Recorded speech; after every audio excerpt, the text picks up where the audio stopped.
یہ کسی چیز کے ساتھ مارا گیا نہیں ماں بیٹا بیٹے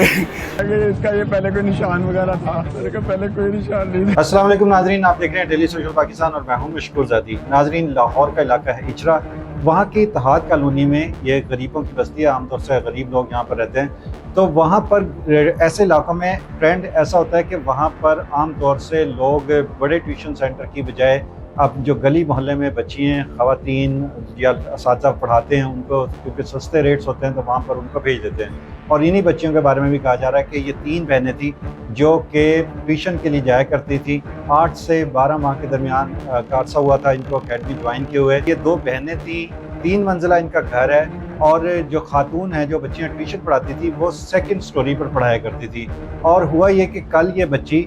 جب 1 بجے اپنی بہن کے ساتھ ٹیوشن کے لیے گئی اور تقریباً 2-2:30 بجے کے قریب اس بچی نے کہا کہ میں واش روم جانا چاہتی ہوں، تو مس نے اسے کہا کہ آپ نیچے چلی جاؤ، کیونکہ ان کا جو واش روم تھا وہ 1st سٹوری پہ تھا۔ اب وہ بچی جب نیچے جاتی ہے تو پھر وہ کافی دیر تک جب واپس نہیں آئی تو ٹیچر نے کہا کہ نعیمہ کہاں ہے، اس کا پتہ کرو، وہ واپس کیوں نہیں آئی۔ جو ہی نعیمہ کی بہن اور وہ ٹیچر نیچے گئیں تو ان کی چیخیں نکل گئیں، انہوں نے شور مچانا شروع کر دیا، کیونکہ جو واش روم کا دروازہ ہے وہ کھلا ہوا تھا اور نعیمہ وہاں پر بے ہوش قریب پڑی تھی۔ اس کے بعد اہل محلہ اکٹھا ہوئے اور ان کو جو بچی تھی نعیمہ اس کو ہاسپٹل لے جایا گیا۔ جو لڑکی کا والد ہے جس کا نام عدنان ہے، جو رکشہ ڈرائیور ہے، اس کو اطلاع دی گئی اور وہ بھی جب ہاسپٹل پہنچا پھر ڈاکٹر نے کہا کہ آپ کی بچی کی ڈیتھ ہو گئی ہے۔ سب سے تکلیف دہ بات یہ تھی کہ اس بچی کے گلے پر جب اس کی باڈی ڈاکٹرز نے واپس کی اور اس کی ڈیڈ باڈی کو گھر لے کر آئے تو اس کے گلے پر ایک باریک سی ڈوری کا، جو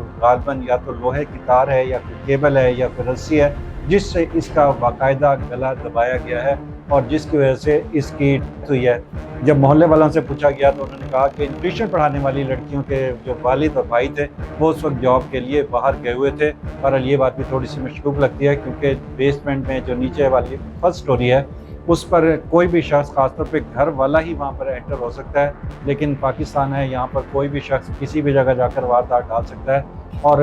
اب جو ہے وہ اس حوالے سے مزید تحقیق جاری ہے۔ ایس پی ماڈل ٹاؤن اس کو کی انکوائری کر رہے ہیں اور اب یہ جب فورینزک آئے گی تو پتہ لگے گا کہ اس بچی کے ساتھ جو ہے وہ اس دوران جب یہ 10 سے 15 منٹ واش روم میں رہی ہے تو اس کے ساتھ کیا کیا گیا، اس کے ساتھ ہریسمنٹ کی گئی، اس کی خدا نخواستہ اس کے ساتھ کوئی بدتمیزی کی گئی، اس کے ساتھ کرنے کی کوشش کی گئی،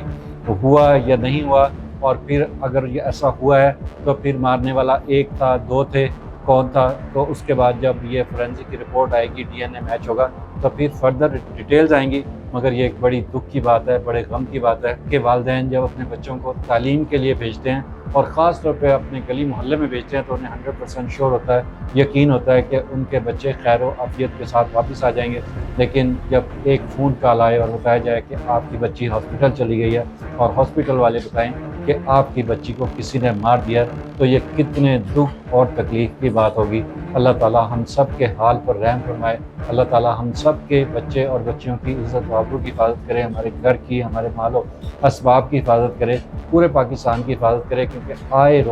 روز پاکستان میں سوائے غم کی خبروں کے، تکلیف کی خبروں کے، دکھ کی خبروں کو، شرمناک خبروں کے ہمارے پاس دینے کے لیے کوئی چیز نہیں ہے۔ خدا کرے ہمارے ملک پر وہ فصل گل اترے کہ ہم اچھی خبریں بھی دینی شروع کریں۔